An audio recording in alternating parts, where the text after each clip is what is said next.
저는 유튜브 채널 중에 바이오 투자 학교라는 채널을 운영하고 있는 인플바이오 리서치의 이혜진이라고 합니다.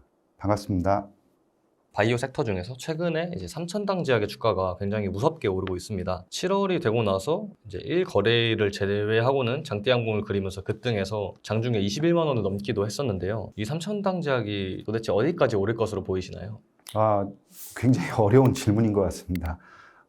가격을 정확하게 예측하기 상당히 어려운 이유 중에 하나가 기업이 상승하고 있는 기본적인 그 핵심 요인을 정확히 분석하기가 아마 어려울 겁니다. 아마 애널리스트들도 좀처럼 이제 분석하기 어려울 텐데요.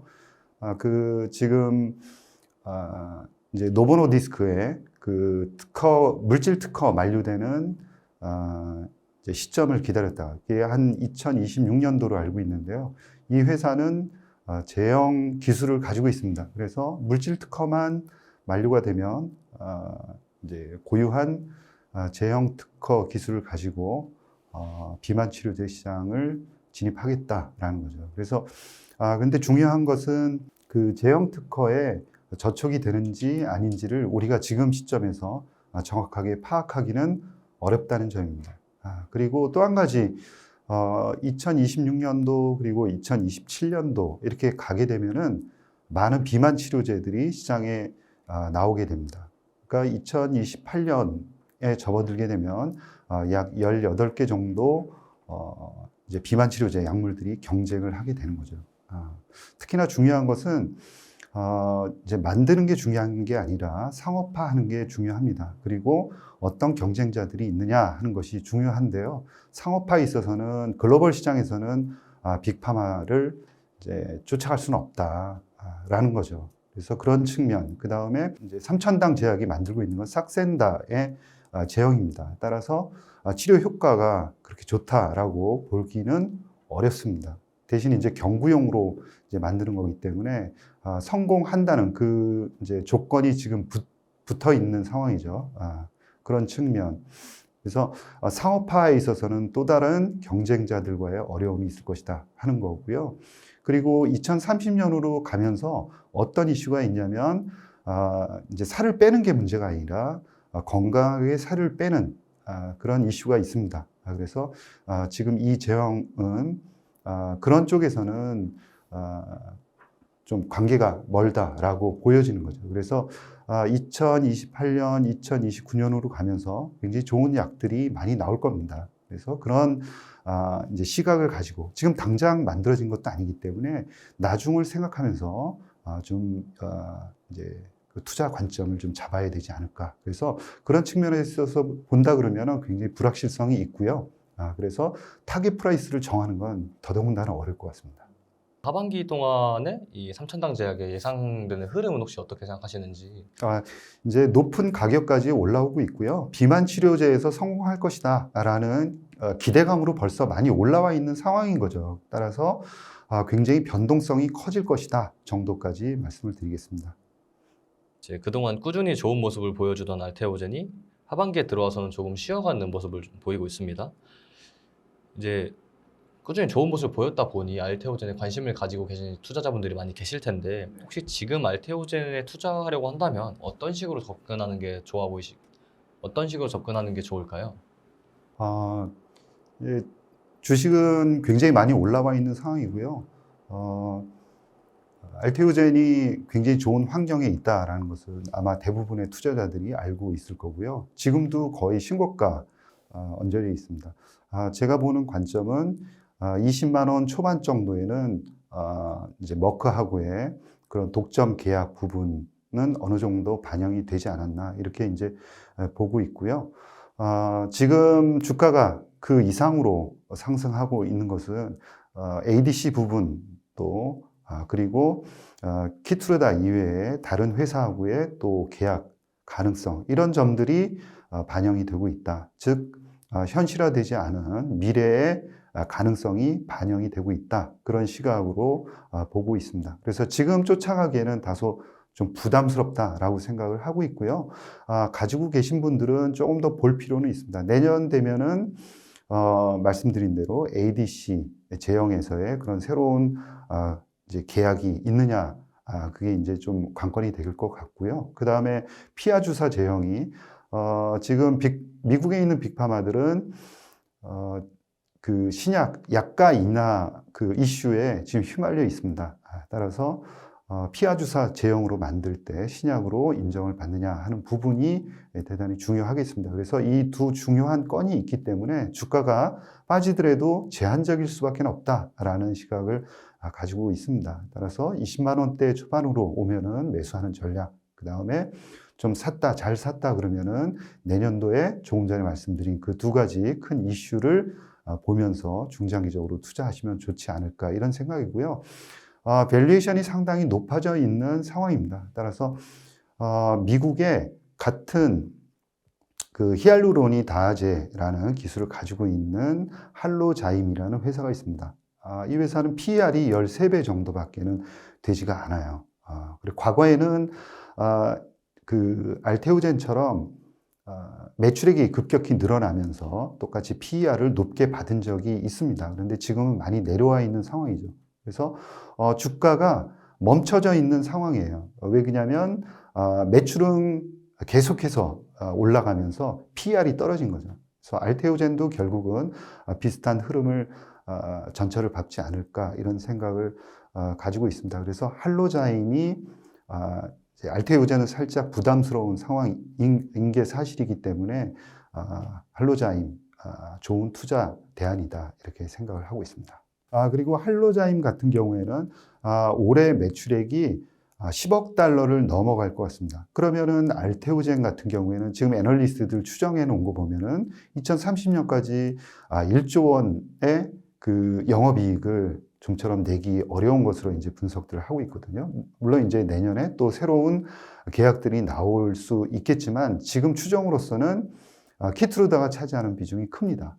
따라서 이 할로자임의 매출액 그리고 매출 성장 속도도 결코 무시 못할 정도다라는 점까지 말씀드리겠습니다. 리가켄 바이오가 지난해 말에 얀센과 기술 이전 계약 체결을 했죠. 그리고 이어서 올해 초에는 오리온에 인수가 되었고 그와 동시에 약 7천억 원의 현금을 또 확보하게 되었습니다. 그렇게 해서 이제 올 하반기부터 신약 임상 성과를 공개한다는 소식까지 겹치다 보니까 여러 호재로 인해서 주가가 굉장히 강세를 보였는데 앞으로 이제 올해 하반기 동안 리가켄 바이오의 주가 흐름은 어떤 식으로 예상을 하시나요? 리가켄 바이오는 좀 중장기적으로 봐야 된다라고 이제 보고 있습니다. 워낙 이제 신뢰성을 가지고 투자하시는 분들도 굉장히 많다라고 보고 있고요. 특히나 이 ADC 제형은 앞으로 중장기간 그 이제 바이오 트렌드를 이끌고 갈 모달리티다 이런 측면에서 봐야 됩니다. 그리고 가지고 있는 그 기술력이 글로벌 이제 그 글로벌에서 충분히 경쟁할 수 있는 그런 기술력을 가지고 있기 때문에 중장기적으로 봐야 된다라고 보고 있고요.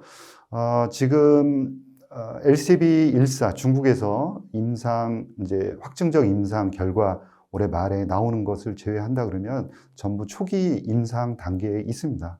그래서 좀 중장기적인 관점으로 봐야 되는데 2026년, 2027년으로 가면서는 임상 후기, 그러니까 임상 3상 단계의 약물들이 차곡차곡 쌓이게 됩니다. 그리고 2028년 가게 되면은 약물이 2개, 3개 늘어나게 되죠. 그래서 제가 드리고 싶은 말씀은 신뢰성이 있으면서 트렌드도 리드를 하면서 그 다음에 기술 경쟁력도 가지고 있고 2028년, 9년 이렇게 장기적으로 내다보면서 꾸준히 많이 살 수 있는 종목 중에는 리가캠이 제격이다 이렇게 생각을 하고 있습니다.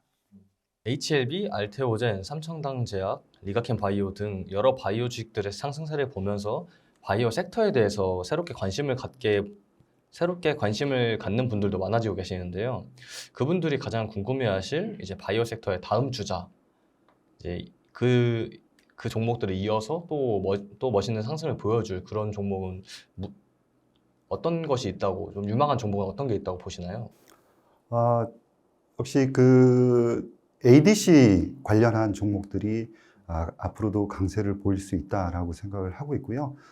약물 전달이나 아니면은 약물 지속형 기술도 각광을 받을 수 있다라고 생각을 합니다. ABL 바이오 같은 경우에는 이중 항체 치료제로 많이 알고 있죠. 그런데 이중 항체의 이 강점을 가지고 있는 ABL 바이오가 그 뒤에 이제 약물을 붙이는 그런 ADC로 진출을 선언을 했습니다. 그래서 이중 항체 ADC가 단클론 항체에 대비해서 성과가 좀 더 치료 효과가 좋을 것이다. 이런 추측들이 많이 나오고 있습니다. 따라서 향후에 기존에 그 ADC는 3세대까지 이제 발전해 왔습니다. 앞으로 이중 항체 쪽으로 발전을 해 나가고요.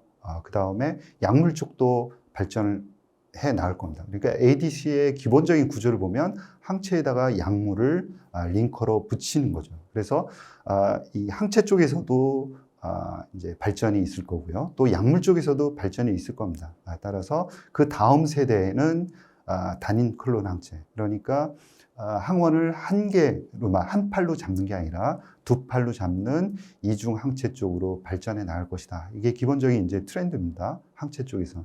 따라서 다음 4세대를 이끌고 나갈 중요한 기술력을 가지고 있고, 내년에는 임상 단계로 세계 물질이 들어올 것으로 예상이 됩니다. 따라서 ABL 바이오에 대해서도 관심이 필요할 것 같고요. 또 에이프릴 바이오 같은 경우에는 그 항체의 결합 부위, 아주 작은 부위에다가 다양한 약물을 결합하는 그런 기술을 가지고 있습니다. 그리고는 알부민을 또 한편에는 이제 결합할 수 있는 그런 부위를 갖고 있죠. 그러니까 혈관 내에서 약물이 오랫동안 버티는, 즉 반감기가 길어지는 효과를 나타낼 수 있고 다양한 약물을 결합할 수 있습니다. 그래서 글로벌 기업에게 이미 가지고 있는 파이프라인 2개를 기술 수출을 했죠. 이 다음번에는 조금 전에 말씀드린 그런 플랫폼 기술을 가지고 플랫폼 기술 수출을 할 예정입니다. 따라서 좀 중장기적인 관점에서 볼 수 있다라는 거죠. 그래서 우리가 기업에 대해서 투자할 만하다라고 보실 때에는 조금 전에 말씀드린 ABL 바이오나 에이프릴 바이오, 그리고 리가케미 됐건 알테오젠이 됐건 유수한 기업들로부터 이미 기술 수출 이력이 있는 회사들이거든요. 그래서 그런 점들을 꼭 체크하시면은 경쟁력이 있느냐 없느냐를 알 수 있을 것 같습니다. 이전에 이제 2차 전지, 반도체 등 급등했던 흐름을 따라가지 못한 투자자분들께서는 이번 바이오 섹터의 상승세를 이용해서 그 경제적인 소외감을 조금 줄이고 싶어 하시는데요. 하반기 바이오 섹터 흐름을 놓치지 않기 위해서는 어떤 전략으로 투자를 하는 게 좋을까요? 제가 강조드리고 싶은 거는 우리나라의 환경이 그 글로벌 바이오 산업을 리드하고 있는 미국보다 더 좋을 수 있다라는 점을 말씀을 드리고 싶습니다. 이게 무슨 말씀이냐면 하반기에 미국이나 우리나라 똑같이 이제 우호적인 환경은 금리 때문에 그렇습니다. 과거 2년 반 동안 미국 바이오텍 그리고 우리나라도 최근을 제외하면은 바이오의 성적이 상당히 안 좋았죠. 미국은 거의 지금도 이제 바이오텍의 주가가 올라오지 못하고 있는 상황입니다. 그러니까 아직도 금리에 짓눌려 있다 이렇게 봐야 되고요. 장기 금리를 금리의 그래프를 거꾸로 그려보면 이거는 바이오텍 주가하고 최근 2년 동안 그래프가 거의 맞아 떨어집니다. 즉 금리하고 바이오텍 주가는 반대로 갔다라고 볼 수가 있죠. 이제부터는 9월 이후에는 금리가 하향되고 내년부터는 금리가 점차 떨어지는 그 속도는 굉장히 더딜 수 있습니다. 그런데 과거하고는 정반대 상황이 나타나고 있다라는 거죠. 그리고 2년 반 동안 바이오의 혁신은 있었습니다. 왜 그러냐면 그 동안에도 자금력을 가지고 있는 회사들이 굉장히 많았고 그리고 기술이 있는 회사일수록 자금력은 풍부했습니다. 그러니까 금리가 올라가는 상황에서도 꾸준하게 임상을 진행시켜 왔던 거죠. 그래서 기술력이 없는 회사일수록 자금이 쪼달리고 임상을 개발하지 못한 겁니다. 따라서 그 시장을 주도하고 있는 바이오텍들의 연구개발 속도라든가 임상 진행 단계는 꾸준하게 진전이 있어 왔다는 거죠. 2년 반 동안. 따라서 이러한 부분들이 금리가 인하되면서 일시에 반영될 수 있다라는 거죠. 한마디로 하면 XBI라는 미국의 ETF, 바이오텍 ETF가 하반기에는 한 20% 정도 상승할 여력이 있다는 거. 중요한 것은 우리나라의 환경이 더욱 좋다는 거죠. 무슨 얘기냐면 미국은 벌써 많이 바이오가 발전한 나라입니다. 그런데 우리나라는 그렇지 않은 거죠. 몇 년 전만 해도 임상 일상 가지고 있다 그러면 그 자체가 자랑거리였습니다. 그런데 임상 일상이 아무것도 아니구나라고 투자자들이 이제 다 알게 된 거죠. 왜 그러냐면 임상 이상 단계에서 망가지는 회사들이 한 70%가 나오기 때문에 그런 거죠. 그런데 우리나라 바이오텍들도 이제 임상 이상의 뚜껑을 여는 단계입니다. 뿐만이 아니라 임상 3상 단계 그리고 신약이 8월 달에 나올 가능성이 대단히 커졌죠. 따라서 우리나라도 이제 뭐 가족으로 이제 생각을 한다 그러면 큰형 이제 자식들이 많다 그러면은 큰형이 이제 대학을 졸업하고 돈을 벌러 나가는 이제는 돈을 벌 수 있는 그런 가정이 된 겁니다. 그래서 과거에 모두 올망졸망한 중학교 1학년 초등학생 이런 상황은 아니라는 거죠.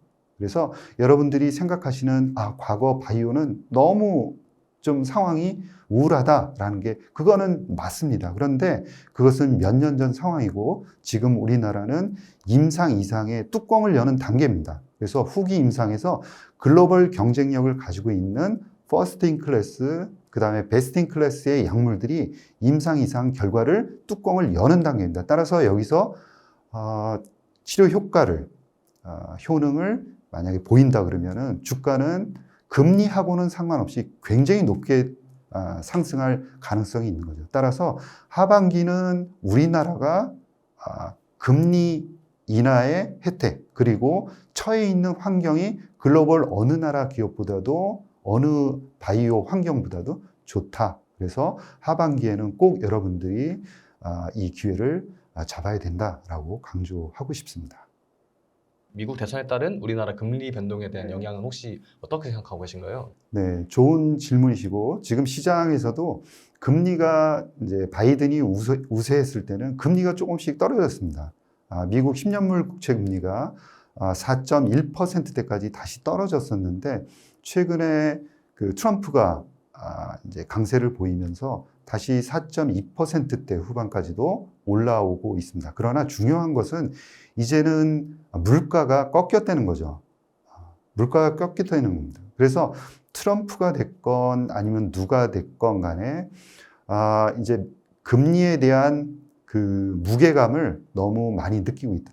특히 이제 취약계층에서는 상당히 어려움을 겪고 있고 그 다음에 시간이 지나면 지날수록 골마 터지는 부위가 더 확산될 수밖에는 없다는 거죠. 그래서 그런 환경을 잘 알고 있기 때문에 이제 페드에서도 충분히 이런 점을 감안을 하고 9월에는 무조건 한 번 정도는 인하를 할 것이다 라는 게 지금 컨센서스입니다. 그리고 그 금리를 마냥 내릴 수도 없는 상황입니다. 그런 사실은 모두 이제 투자자들이 잘 알고 있는 상황이죠. 그래서 올해 기준으로는 한 2번 정도 금리는 인하하고 내년 정도에는 서서히 더욱더 이제 큰 폭으로 인하할 수밖에는 없는 미국의 경제 환경이다라는 점이죠. 그래서 더 물가를 끌어올리거나 아니면 경제 성장률을 더 억지로 끌어올린다 그러면은 더 골마 터지는 부분들이 더 커지고 그런 부분들이 부각이 되면서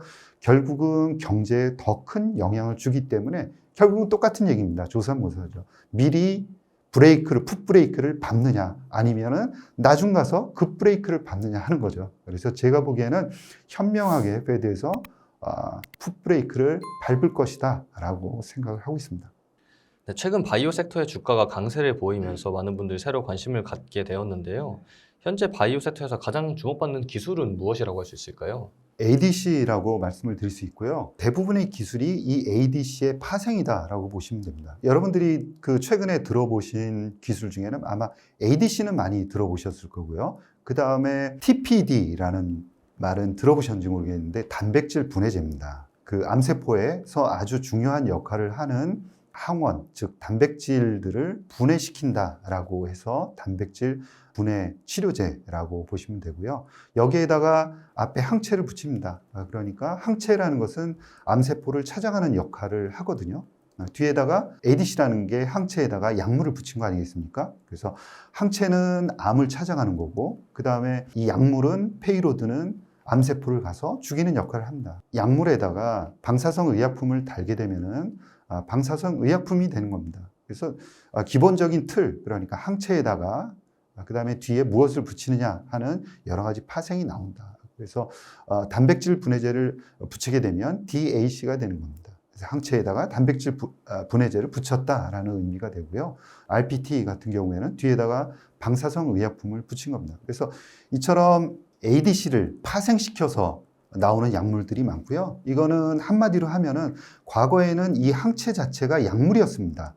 암을 치료하는 약물이었었는데 그 암을 치료하는 항체 자체를 이제는 운반책으로 사용을 하는 경향이 커졌다라고 보시면 되고요. 과거에는 아무리 좋은 약물이 있다 하더라도 타깃으로 보내기가 대단히 어려웠습니다. 그런데 이제는 항체가 있으니까 다양한 약물을 붙여서 보낼 수 있다라는 거. 두 번째는 뭐냐면 약물을 조금 더 우리 몸속에서 오랫동안 버티도록, 즉 반감기를 오랫동안 이제 유지시키는 그런 치료 각광을 받고 있다 보시면 되고요. 그 다음에는 환자의 편리성입니다. 정맥 주사를 피하 주사용으로 만든다거나 이렇게 환자의 편리성, 그다음에 경구용으로 먹는다거나 이런 치료제들의 개발이 조금 더 활발하다라고 보시면 될 것 같습니다. 그래서 이제 앞서 말씀해주신 여러 가지 기술들에 대해서 유독 강점을 가진 기업들이 혹시 있을까요? 이제 서두에서도 말씀드렸지만 ADC 같은 경우에는 니가켄 바이오라고 보시면 되고요. 그 다음에 이중항체, 그러면 ABL 바이오. 아마 하반기에 IPO 해서 올라올 종목인데요. 오름 테라퓨틱이라는 종목이 있습니다. 글로벌 기업에게 2번이나 초기 단계의 물질들을 기술 수출한 경험이 있는 회사고요. 아마 하반기에 이제 반향을 불러일으킬 그런 종목이다라고 생각을 하고 있습니다. 어떤 회사냐면 TPD, 단백질 분해제를 항체에다가 붙여서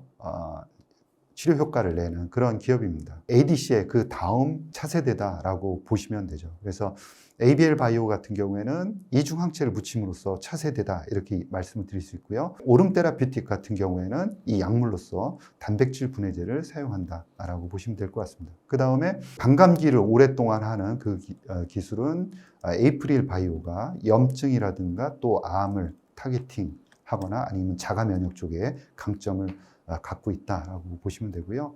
최장 한 달 제형으로 개발할 수 있는 능력을 가지고 있는 회사입니다. 주식 투자에 특히 영향을 많이 미치는 것 중 하나가 금리인데요. 최근에 또 미국 대선도 이슈화가 되면서 금리 전망에 대해서 많은 관심이 쏠리고 있는데 향후 금리 변동에 따라서 바이오 섹터의 투자 전략을 다르게 성립해야 될 것 같은데 그거에 대한 이야기를 한번 해주시면 감사할 것 같습니다. 굉장히 좋은 질문이고요. 어제 오늘 주식 동향을 보면은 대형 빅텍들의 이제 실적 발표가 있으면서 생각보다 좀 안 나오거나 아니면 전망이 좀 우울하다 이런 예측이 나오면서 나스닥 대형 종목들이 급락을 좀 했습니다. 그러면 바이오텍들도 같이 급락을 하는 거 아니냐라는 생각을 가질 수 있습니다. 그러니까 하반기 경제 전망에서 가장 안 좋은 시나리오는 무슨 시나리오냐면 경제가 망가진다입니다. 경제가 망가지면 기존에 올랐던 빅테크의 주가 조정이 굉장히 크게 나타날 수밖에 없습니다. 그런 상황에서 과연 바이오 투자가 할만하냐 이런 질문을 하실 수 있습니다. 그런데 제가 드리고 싶은 말씀은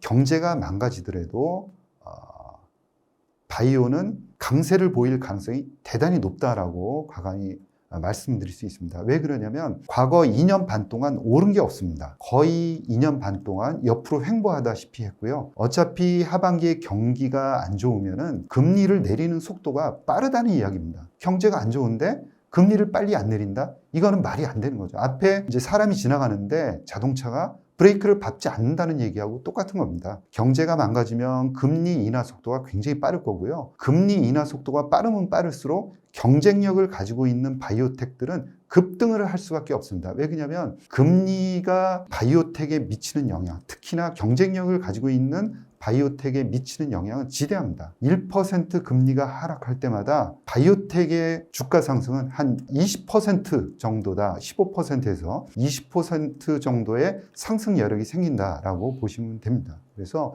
하반기에는 경기가 안 좋아도 그리고 경제가 안 좋다라고 저는 보지 않습니다. 그리고 파월도 그렇게 예측을 했습니다. 경기가 안 좋지는 않을 것이다 라고 예측을 하고 있는 거죠. 그래서 하반기에는 경기가 좋거나 안 좋거나 어떤 상황에서도 바이오는 강세를 드러낼 가능성이 대단히 높다라는 점에 생각을 가지시고 하반기 바이오 전략을 짜시면 될 것 같습니다. 물론 최근에 바이오 섹터에 대한 관심이 많이 올라오면서 투자를 시도해보려고 하시는 분들이 많이 계시지만 사실 흔히들 바이오 주식 투자를 이제 로또에 맞는다고 비유하잖아요. 다른 섹터들에 비해서 유독 성공 투자하긴 어렵지만 그만큼 수익률은 엄청난 경우가 많기 때문인데 이렇게 좋은 바이오 기업을 골라내는 그런 방법이 있을까요? 바이오 투자하는 것은 로또 투자하는 게 아닙니다. 어떤 산업보다도 펀더멘탈에 입각해서 이제 주가가 움직이고 있다라고 좀 자세히 뜯어보면 그렇게 보이는 거죠. 그런데 바이오의 이제 기본적인 속성이 투자 확률이 굉장히 적다라는 거죠. 그러니까 신약을 개발하는 확률 자체가 적기 때문에 조금 더 신중하게 잘 골라야 된다라는 점. 다른 산업하고 바이오 산업이 다른 점은 개별 기업의 성공 확률이 굉장히 떨어지고 성공한 기업이 나머지 과실을 전부 다 가져가게 된다라는 점이죠. 따라서 어떤 조건을 가지고 있는 업체가 과연 그 적은 확률에 들어갈 것이냐 하는 부분을 좀 체계적으로 공부를 하실 필요가 있습니다. 결국은 기술력인데요. 글로벌 기술력을 가지고 있느냐, 글로벌 기업에게 기술 수출한 경험이 있느냐 하는 거고요. 임상 데이터를 좀 잘 봐야 됩니다. 특히나 임상 2상 단계에 있는 업체들은 임상 1상 단계의 그 물질들, 그 다음에 임상 3상이다 그러면 임상 2상 단계의 임상 결과가 어땠는지, 글로벌 경쟁력은 있는지 이런 부분들을 따져봐야 됩니다. 그리고 가장 중요한 현금 보유하셔야 됩니다. 1년 동안 어느 정도의 영업 적자가 나요. 대부분의 신약 개발하는 회사들은 영업 적자지 않습니까? 그래서 1년에 어느 정도의 영업 적자가 나고 지금 들고 있는 현금은 어느 정도 있는가를 비교해 보시면은 좋을 것 같습니다. 그리고 CEO라든가 그리고 레퍼런스 이런 부분들도 종합적으로 점검을 하셔야 될 것 같습니다. 바이오 섹터에 있는 기업들은 아무래도 뭐 임상 실험이라던가 말씀해주신 이제 개발 단계에서의 적자라던가 이런 거 보면 이제 일반 기업에 비해서 기대감도 크고 또 그만큼 변수도 많지 않습니까? 그러다 보니 좀 유의할 점이 많을 것 같은데 그래서 바이오 기업에 투자할 때 가장 유의할 점들은 무엇이 있을까요? 저도 이제 제 유튜브 채널에서 실전 스타디라는 이제 교육을 하고 있습니다. 거기서 가장 집중적으로 이제 말씀을 드리는 게 바이오 투자에서는 아까 말씀드린 대로 그 기본적인 속성이라는 게 있습니다. 개별 기업이 아무리 잘하고 뛰어난 기업이다, 리가캠이다 하더라도 임상 결과는 정말 뚜껑을 열어봐야 되고요. 임상 1상에서는 한 60%의 성공 확률, 특히 임상 2상 단계에서는 30%밖에는 성공 확률이 없습니다. 따라서 기본적으로 바이오 산업이 가지고 있는 그런 속성 자체를 인지를 하는 게 대단히 중요하다라는 거죠. 그렇다 그러면은 임상을 반드시 성공할 것이다라고 확신할 수가 없는 거죠. 그러다 보면 포트폴리오라는 것을 만들어야 되겠구나라고 겸손하게 접근할 수밖에 없는 겁니다. 그러니까 한 개 종목에 몰빵하는 게 아니라 괜찮은 종목 몇 개, 최소한 제가 말씀드리는 게 4개 이상에 뿌려놔라 라는 거죠. 그리고 괜찮은 기업들에 장기적으로 투자를 해야 된다. 그리고 제가 이제 교육할 때 가장 역점을 두는 게 그냥 투자하는 게 아니라 유니버스라는 개념을 가져야 된다. 이 유니버스에 올라오는 종목들은 반드시 일정한 그런 조건을 갖춘 그런 종목들이 선정돼서 올라오는 거죠. 그래서 그런 종목들로 유니버스를 만든 다음에 이벤트가 있습니다. 각 종목별로 중요한 이벤트가 있습니다. 그런 이벤트에 맞춰가지고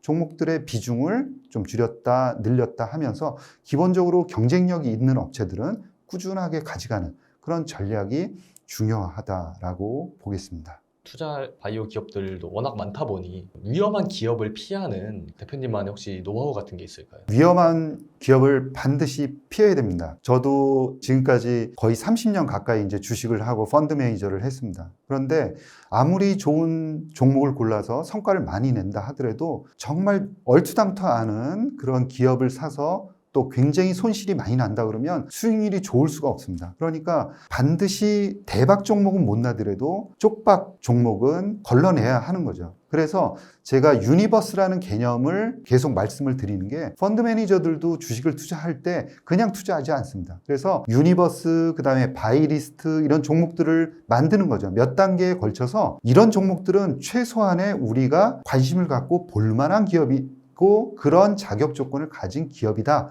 라는 조건을 갖춘 기업들을 가지고 바이리스트든 아니면은 유니버스라는 것을 만들게 되는 거죠. 그래서 여러분들이 어느 날 갑자기 누가 좋으니까 사봐라 라고 해서 그냥 사는 게 아니라 반드시 유니버스에 올라오는 조건, 예를 들어서 이 기술은 기술 수출한 경험이 있느냐, 이 기업은. 그리고 기술력은 어떤 기술력을 가지고 있느냐, 임상은 어느 단계에 와 있고 어느 정도의 임상 성과를 보인 적이 있느냐, 그리고 기본적인 바이오에 대한 속성, 지금 가지고 있는 바이오가 들고 있는 돈, 그래서 유상증자로 해서 다일루션이 되면 여러분들 기존 주주들은 손해 아닙니까? 그래서 앞으로 한 2년 정도는 연구개발 걱정 없이 할 수 있는 돈을 들고 있느냐 등 다양한 조건을 갖춘 기업만 여러분들이 관심을 가져야 된다는 거예요. 크게 실패하지 않는 이유를 조금 체계적으로 공부를 하셔야 된다. 그래야지 앞으로는 금리가 계속 하향되면서 갈 수밖에 없습니다. 미국도 그렇게 녹록한 상황은 아니거든요.